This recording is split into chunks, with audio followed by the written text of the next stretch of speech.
Welcome back to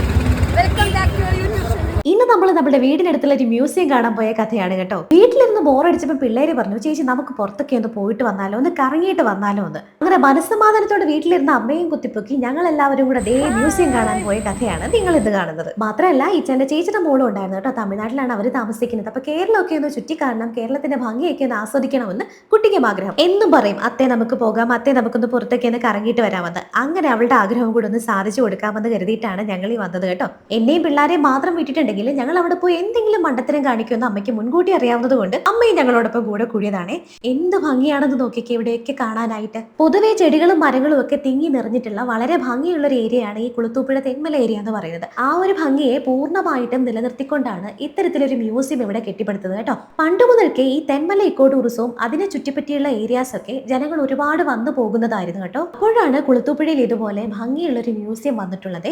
ഇത് വലിയൊരു സംഭവമാണോ എന്ന് ചോദിച്ചാൽ ഒരിക്കലുമല്ല. തിരുവനന്തപുരം മ്യൂസിയം കേരളത്തിന്റെ അങ്ങോളം ഇങ്ങോളമുള്ള ഒരുപാട് മ്യൂസിയങ്ങൾ കണ്ടു വളർന്ന നമുക്ക് ഇതൊരു വലിയ സംഭവമായിരിക്കില്ല. പക്ഷേ ഈ ചുറ്റുപാടിൽ താമസിക്കുന്ന ഞാൻ ഉൾപ്പെടെയുള്ള നമുക്ക് എല്ലാവർക്കും ഇത് വലിയൊരു സംഭവം തന്നെയാണ് കേട്ടോ. എന്ത് ഭംഗിയാണെന്ന് നോക്കി. കുറച്ച് സംഭവങ്ങളെ ഉള്ളൂ എങ്കിൽ പോലും അത് ഭംഗിയായിട്ട് തന്നെ അവർ ഡെപ്പിക്റ്റ് ചെയ്തിട്ടുണ്ട്.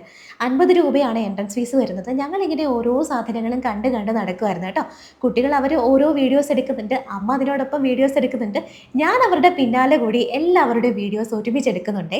പണ്ട് കാലങ്ങളിൽ ഉപയോഗിച്ചിരുന്ന പല സാധനങ്ങളും നമുക്ക് ഇവിടെ കാണാനായിട്ട് പറ്റുന്നുണ്ട്. കാട്ടിലെയും നാട്ടിലെയും മൃഗങ്ങളും അതുപോലെ പക്ഷികളും അതുപോലെ വെള്ളത്തിൽ ജീവിക്കുന്ന ജീവജാലങ്ങളുടെ ഒക്കെ സ്കൾപ്ചേഴ്സ് നമുക്ക് ഇവിടെ കാണാനായിട്ട് പറ്റും കേട്ടോ. അമ്മ ഇങ്ങനെ ആസ്വദിച്ച് വീഡിയോ എടുത്ത് നടക്കുന്നുണ്ട്.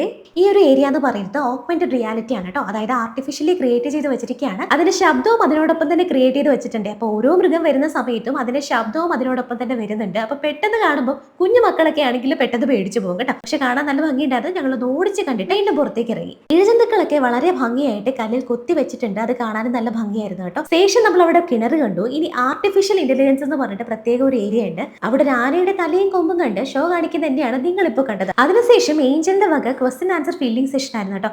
7 മാർക്കുണ്ട് ഗൈസ്. കേട്ടില്ല. അങ്ങനെ നമ്മുടെ കുട്ടി 7 മാർക്ക് എടുത്തിട്ടുണ്ട്. നേരെ ഞങ്ങൾ ഊഞ്ഞാലാടുന്ന സെക്ഷനിലാണ് പോയിട്ടുണ്ടായിരുന്നത്. അമ്മയ്ക്ക് പഴയ ഓർമ്മകൾ വരുന്നു എന്ന് പറഞ്ഞിട്ട് അമ്മയും മകന് ഊഞ്ഞാലെന്ന് ആടി കേട്ടോ. ഇതാണല്ലോ മെയിൻ. ഇവിടേക്ക് ഒന്ന് കളിക്കാൻ വേണ്ടിയിട്ടാണല്ലോ നമ്മൾ മെയിൻ ആയിട്ട് വന്നത്. ഇത് കണ്ടോ, സീസോയിൽ കുട്ടികൾ കയറിയതാണേ. ഏഞ്ചൽ മോള് ഫുൾ ടൈം മുകളിലായിരുന്നു. കാരണം പാപ്പ അവളെ മുകളിൽ നിർത്തിയേക്കായിരുന്നു കേട്ടോ.